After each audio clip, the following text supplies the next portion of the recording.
Legislativo, ejecutivo, judicial. ¿Y eso qué falta? El cuarto poder.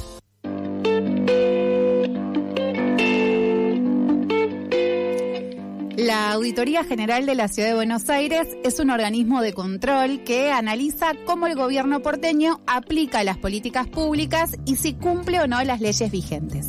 En los últimos meses, la auditoría publicó 2 informes importantes. Uno sobre el proceso de titularización docente, que afecta directamente las condiciones laborales de miles de docentes de la Ciudad de Buenos Aires, y también publicó otro informe sobre el cumplimiento de la Ley 1502, que es la ley que establece un cupo laboral del 5% para las personas con discapacidad en el sector público de la ciudad. Para conversar mejor sobre estos temas y estos informes también, y obviamente el impacto que pueden llegar a tener, conversamos con Lisandro Teskivich, creo que es así, él ahora nos va a corregir la pronunciación, que es uno de los auditores generales de la ciudad. Hola, Lisandro.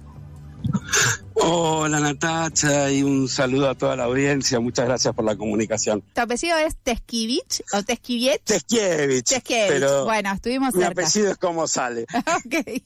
Lisandro, decíamos al comienzo un poco de la presentación. Hablábamos sobre la Auditoría General de la Ciudad y muchas personas no saben bien cuál es su función y quizás podemos empezar esta entrevista para que nos cuentes un poco de qué se encargan. Sí, la auditoría es un organismo de control. Estamos en la Constitución de la ciudad decidió que el control externo de cómo se utiliza el presupuesto en la ciudad lo realice la auditoría. Dependemos de la legislatura, somos 7 auditoras y auditores generales elegidos en representación de los bloques legislativos. En este momento somos 4 auditoras y auditores que representan al interbloque del oficialismo, al PRO, al radicalismo y a la coalición cívica, y 3 auditoras y auditores, Mariana Gagliardi, la presidenta, Jorgelina Carnevale y yo, que representamos al bloque de Fuerza Patria, es decir, a la oposición. Entre esos 7 auditores, vamos todos los años planificando cuáles de los programas que desarrolla la Ciudad de Buenos Aires vamos a auditar. Por supuesto, lo hace un equipo de profesionales de planta permanente, no es que nosotros somos los que dirigimos el trabajo, los que aprobamos los informes, pero el trabajo es un trabajo técnico que realizan los equipos profesionales, básicamente, históricamente dirigido a controlar el cumplimiento de la normativa de procedimiento y a controlar el cumplimiento de la normativa de procedimiento en la Ciudad de Buenos Aires y cómo se imputan, cómo se aplican los fondos que la legislatura da en el presupuesto.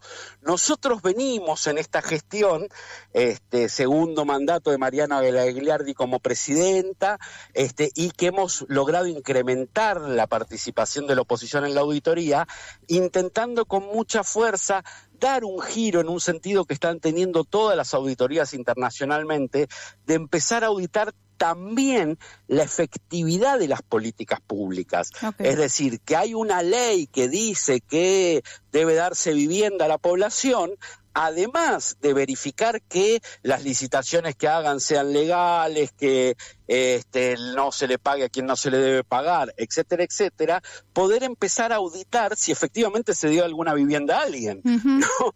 Porque esto es algo con lo que la gestión del PRO, que en la Ciudad de Buenos Aires ya va a cumplir 2 décadas en breve, ¿no? Viene trabajando desde hace mucho de que nunca rinden cuenta sobre si los grandes anuncios que hacen de transformaciones y cambios en la ciudad después efectivamente benefician a alguien o no. Claro, es súper importante lo que estás comentando de su función y claramente también de tener un control, ¿no? Sobre las partidas presupuestarias o mismo sobre si esas leyes terminan reglamentándose de forma que verdaderamente vayan hacia el objetivo. Estuvimos chusmeando un poco la página de la Auditoría de la Ciudad y nos llamaron la atención un montón de cosas, pero dentro de esos informes que ustedes preparan, 2. Uno que tiene que ver con el proceso de titularización docente. Con esto está bueno charlar con la gente que quizás no conoce todos los mecanismos y demás de los docentes. Los docentes tienen 3 situaciones de revista, pueden ser suplentes, interinos o titulares. En la Ciudad de Buenos Aires se convocó a un proceso de titularización donde muchos docentes pudieron, después de muchos años, acceder a un cargo titular. Lo que te queríamos preguntar, Lisandro, es ¿qué encontró la auditoría sobre cómo el gobierno de la ciudad aplicó justamente esta ley que debía permitir esto, ¿no? De que miles de docentes pasaran de interinos a titulares. Claro, primero una cosa que hay que aclarar es cómo se llega a esta ley, ¿no? Sí. Existe un estatuto docente, existe una forma de cómo el docente accede al cargo de titular. Todos los que hemos tenido, ahora mis hijos son grandes, pero no hasta hace tantos años estaban en el sistema público de la ciudad, todos los que hemos tenido, hemos pasado por el sistema público de la ciudad, recordamos esto de tener el docente titular o el suplente o la suplente que viene, ¿no? Uh-huh. Y se va. Había todo un esquema que incluía unas juntas de calificación donde participaban los propios docentes, las docentes y demás. Todo eso hace unos cuantos años ya, en el 2018, el gobierno de la ciudad logró romper, eliminar estas juntas de clasificación, crear una oficina propia del propio ministerio que va evaluando y poniéndole puntaje a los docentes y asignando los cargos, pero que lo debe hacer a través de un procedimiento por lo menos de lo que se llaman acto público. Se publicitan qué cargos están disponibles, la gente se anota, se evalúan sus antecedentes y demás y se van asignando. Bueno, como todo eso tenía mucha demora, no lo hacían y qué sé yo, empezó a generarse, sobre todo en la escuela media, una situación donde la mayoría de los docentes son interinos. Uh-huh. No tienen la estabilidad en el cargo, no tienen, además de generar esta situación que tenemos, que es terrible en la ciudad de Buenos Aires, quien esté transitando por la escuela media o tenga hijos en la escuela media lo sabrá, la cantidad de horas libres que tienen las alumnas, los alumnos, los estudiantes en la ciudad de Buenos Aires. ¿Por qué? Por esta situación de docentes cargos sin ocupar, pero además por la situación de lo que llamamos los docentes charter, ¿no? Profesoras, profesores que tienen 2 horas en una escuela, 3 horas en otra, van corriendo de un lado a otro, de una punta de la ciudad a la otra, y no pueden, y no se da cumplimiento a una ley muy antigua que hay en la ciudad de Buenos Aires, que es la de docente por cargo, que es la de concentrar las horas de cada docente en 1 o 2 escuelas para que puedan dedicarle todo su día a ese establecimiento y los chicos puedan tener continuidad en las clases. Uh-huh. Todo esto el gobierno no lo cumple. Pero además nos encontramos con esta situación donde ahora hay actos públicos para cubrir interinatos en vez de hacer los actos públicos para las titularizaciones, y en el medio de todo eso lo que logró de alguna manera la comunidad educativa y los docentes era conseguir una ley de titularización que lo que dice es cumpliendo qué requisitos un docente que está al frente de un curso, que da una materia, después de cuántos años se lo puede considerar que es titular, digamos. O sea, si yo estoy 7 años de interino dando la misma materia en la misma escuela para el mismo curso, reconózcanme la titularidad sobre este cargo. Claro. Se armó una ley que establece una cantidad de requisitos bastante duros, ¿no? Donde, por ejemplo, si en algún momento ese docente interino tuvo una licencia por maternidad o por enfermedad o por lo que sea, ya pierde la continuidad y entonces pierde el derecho a la titularización. Hay un montón de requisitos, o sea,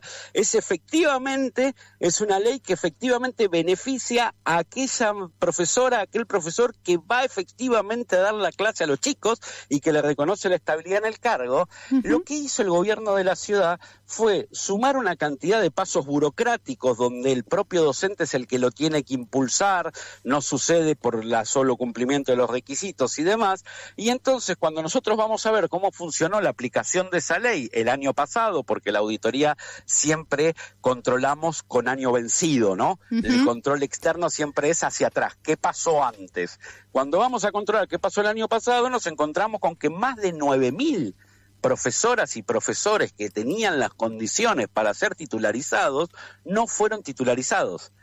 y no fueron titularizados. ¿Por qué? No porque no cumplan los requisitos que pide la ley para que les reconozcan la estabilidad en el cargo, sino porque no hicieron alguno de los pasos de estos trámites burocráticos que inventó la gestión de Jorge Macri para pasarlos a titulares. Es recontra claro y también es muy importante charlar sobre esto porque muchas veces la función docente está más relacionada con lo pedagógico, pero sabemos que detrás de estar en el aula hay millones de trámites burocráticos que estás comentando que tiene que hacer un docente para por lo menos tener condiciones laborales estables. Y algo que sumo a lo que estabas conversando es que estos actos públicos para que los docentes sean titulares, hace 10 años en la Ciudad de Buenos Aires que no se realizaban y por eso está esta especie de titularización masiva que, si no me equivoco, empieza el año pasado y tiene diferentes efectos cascadas. Lo cierto es que muchos de los docentes, por estas condiciones que estabas explicando, quedaron fuera de esa titularización, ni hablar de los docentes que están haciendo proyectos, por ejemplo, no sé, de facilitadores digitales o mismo en otras áreas de la educación, como ni hablar educación especial. Mi pregunta va dirigida a, bueno, ¿qué pasa? ¿Cuál es la consecuencia de este informe que ustedes realizaron, donde específicamente enuncian que hay 9.000 docentes que no fueron titularizados y que básicamente no se cumplió con la ley? Una vez que tienen el informe, ¿cuál sería el próximo paso? Sí, yo creo que ahí en lo que vos decís está el centro de la cuestión. Básicamente no se cumplió la ley. Es lo mismo que está pasando a nivel nacional con la ley de financiamiento universitario, con la ley del Garraham y con la ley de discapacidad. Hay una ley que le ordena al gobierno hacer una determinada cosa y el gobierno no la hace. Esto es gravísimo.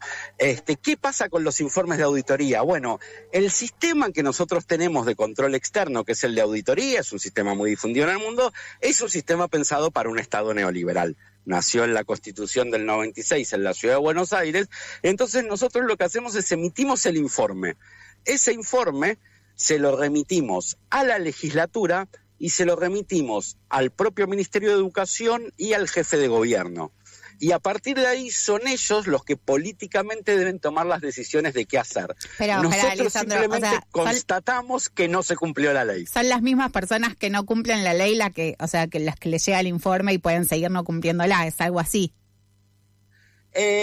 Hay ahí un tema en la última reforma que se hizo ya durante el gobierno del macrismo de la ley de auditoría. Nosotros antes los auditores teníamos la posibilidad de remitirle nuestros informes al procurador general de la ciudad para que él inicie una investigación de si había alguna actividad ilícita en lo que nosotros estábamos describiendo. En la última reforma que hicieron de la ley de auditoría, para poder hacer eso necesitamos como mínimo el voto de 4 de los 7 integrantes del Colegio de Auditores. Como te decía hoy, en la actualidad nosotros tenemos 4 integrantes del bloque oficialista y solo 3 de la oposición. Yo soy auditor desde el año 2019 y en todos estos años nunca he conseguido reunir las 4 voluntades para enviarle alguno de nuestros informes al Procurador General. Así que en la práctica nuestros informes son un insumo para definir políticas públicas, tanto de los bloques de legisladores. La verdad que debo reconocer que el bloque de Unión por la Patria antes, de Fuerza Patria ahora, hace mucho uso de nuestros informes en los debates parlamentarios, y después del propio Ejecutivo de modificar aquellas cosas que nosotros le marcamos que están mal. Claro, el tema está en que justamente esta vinculación y esta denuncia que se puede leer a través de los informes tenga la práctica política específica de bueno, en este caso 9.000 docentes puedan acceder a la titularización. Entonces, como que quedan, estuvimos viendo bastantes los informes que estuvieron haciendo y la verdad que son recontra específicos y verdaderamente tienen evidencias de que estas leyes no se están aplicando. El tema, que vos también lo comentabas en la respuesta anterior, parecería que hay una diferencia y una distancia muy grande entre el objetivo de la ley y luego la reglamentación y el cumplimiento. No sé si ustedes vieron esta situación, si se repite en bastantes leyes de la Ciudad de Buenos Aires y que pasa algo en la reglamentación que hace que la ley no termine de aplicarse en su 100% o que muchas veces termine totalmente desviada. Lamentablemente sí, lo vemos todo el tiempo y lo expresamos en nuestros informes. Otro caso paradigmático, pero que ya además tiene muchísimos años de antigüedad, porque es una ley de las primeras de la ciudad, la ley 1502, sí. Es aquella que exige que al menos el 5% del personal de la ciudad de Buenos Aires los cargos sean ocupados por personas con discapacidad, ¿no? La verdad que fue una ley señera cuando se estaba organizando el Estado de la Ciudad de Buenos Aires, cuando comenzó la ciudad autónoma, ¿no? Se decidió que iba a haber una prioridad para incorporar personas con discapacidad, que les costaba insertarse en el mercado laboral, en el empleo público, y esa ley no se cumple de manera constante a lo largo de los años. Nosotros, por orden de esa misma ley, lo auditamos todos los años, y todos los años, y no se cumple, cuando digo no se cumple es muchísimo. Para que se den una idea, la ley prevé un 5% mínimo de empleados y empleadas con discapacidad en los distintos organismos y poderes de la Ciudad de Buenos Aires, y nosotros en nuestro último informe estamos hablando de menos del 1%, claro. ¿No? Entonces, no hay cumplimiento absoluto de la ley, pero además el último informe, nosotros con esta nueva práctica que estamos intentando de no solo analizar cómo se utilizan los fondos o si se cumplieron los procedimientos, también analizar el impacto de la política pública, en el último informe modificamos el enfoque, porque veníamos todos los años diciendo la ley no se cumple y nada más. En el último informe modificamos el enfoque y demostramos que no solo la ley no se cumple, sino que fue decreciendo el porcentaje de trabajadoras y trabajadores de la Ciudad de Buenos Aires con discapacidad, ¿no? El año pasado fueron menos que el año anterior. Nosotros veníamos además teniendo mucho problema para acceder a la información de policía, ¿no? Del personal policial y del personal del Instituto de la Vivienda, ¿no? La Constitución y las leyes ordenan, la Constitución, la Ley 70 y la Ley 325 de la ciudad ordenan a todos los organismos de la ciudad que nos tienen que facilitar la información. No lográbamos conseguir la información sobre el personal. Cuando finalmente pudimos conseguir esa información, vemos que bajamos de más o menos un 1,5% del personal que tenía la condición de poseer alguna discapacidad a menos del 1%. Pero además, cuando nos ponemos a revisar hacia adentro de qué personal tiene discapacidad en la ciudad, nos encontramos con que en el segmento de técnicos y profesionales de dirección y de conducción es prácticamente inexistente la presencia de personas con discapacidad, ¿no? Los empleados y empleadas con discapacidad en la Ciudad de Buenos Aires están siempre en la franja inferior de los empleados de la ciudad, en profesionales, y no hay menos profesionales discapacitados que trabajadores o trabajadoras administrativos. Sin embargo, la Ciudad de Buenos Aires no pone en esos roles, en los roles de dirección, en los roles de conducción, no incluye a las personas beneficiarias de esta ley. Quien está conversando con nosotras es Lisandro Teskiewicz, es auditor general de la ciudad. Lisandro, una última para terminar. Vos estás comentando justamente esto, ¿no? La falta de aplicación y la falta en realidad del impacto que se busca con el espíritu, podemos decir, de estas leyes. Mi pregunta va dirigida a, bueno, ¿qué podemos hacer o qué pensás que se necesita para revertir esta situación? Hablábamos de la ley 1502 que no se cumple, hablábamos también de la ley de la titularización docente. ¿Qué te imaginás que hace falta para que las leyes se puedan aplicar y verdaderamente puedan gozar de derechos todas estas personas que estábamos hablando, ¿no? Nosotros siempre decimos las leyes son la cristalización de un momento de consensos sociales y de discusiones y de opiniones de la ciudadanía. Creo que el proceso del rechazo de los vetos, más allá de que ahora no se están cumpliendo las leyes y las luchas continúan, ¿no? Uh-huh. El proceso de rechazo de los vetos de la ley de financiamiento universitario, de la ley de emergencia en discapacidad, de la ley de emergencia pediátrica, nos muestra que no solo se requiere la lucha, la movilización, la presencia en la calle, la generación de corrientes de opinión para obtener la aprobación de las normas, sino también para sostener su cumplimiento.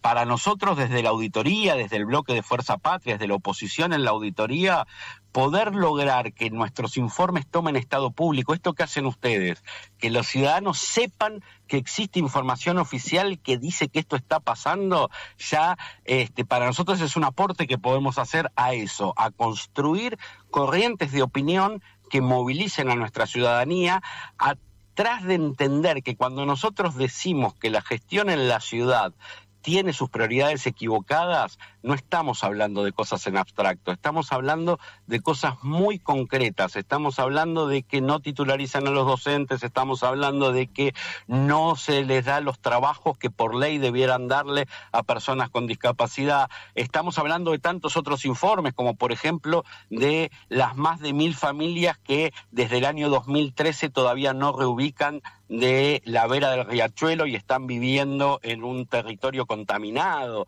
Uh-huh. Estamos hablando de cosas que afectan la vida de las y los porteños. Estamos ahora haciendo un informe muy exhaustivo sobre las reformas en las estaciones de subte. Todos los que circulamos por la ciudad sabemos que al menos el año pasado tuvimos todas las líneas de subte, que nunca todos los días funcionaban todas las estaciones. Estamos haciendo un informe muy fuerte sobre eso. Las prioridades del gobierno de la ciudad desde hace casi 20 años son los negocios para los amigos y no las necesidades de la gente. Revertir eso es construir consenso en la sociedad para que esas cosas cambien, y nosotros desde el bloque opositor, desde el bloque de Fuerza Patria de la auditoría, intentamos aportar nuestro grano de arena difundiendo la información oficial, porque esta información es oficial que producimos. Lisandro, te agradecemos un montón el tiempo que te tomaste para charlar con nosotras, y claramente vamos a seguir en contacto para visibilizar y obviamente seguir difundiendo la información que producen desde la auditoría de la Ciudad de Buenos Aires. El agradecido siempre soy yo, porque si esto no se sabe, nuestro trabajo no tiene sentido. Gracias, Lisandro. Quien hablaba en eso que falta es Lisandro Teskiewicz, que es auditor general de la Ciudad de Buenos Aires, hablando específicamente de dos de los últimos informes, uno que ve o visibiliza la falta de aplicación de la ley de titularización docente, y por el otro lado la ley 1502, que habla sobre el 5% de ocupación de puestos empleos públicos para personas con discapacidad. Nosotras seguimos en eso que falta y vamos a escuchar ahora a Milo J haciendo Morín.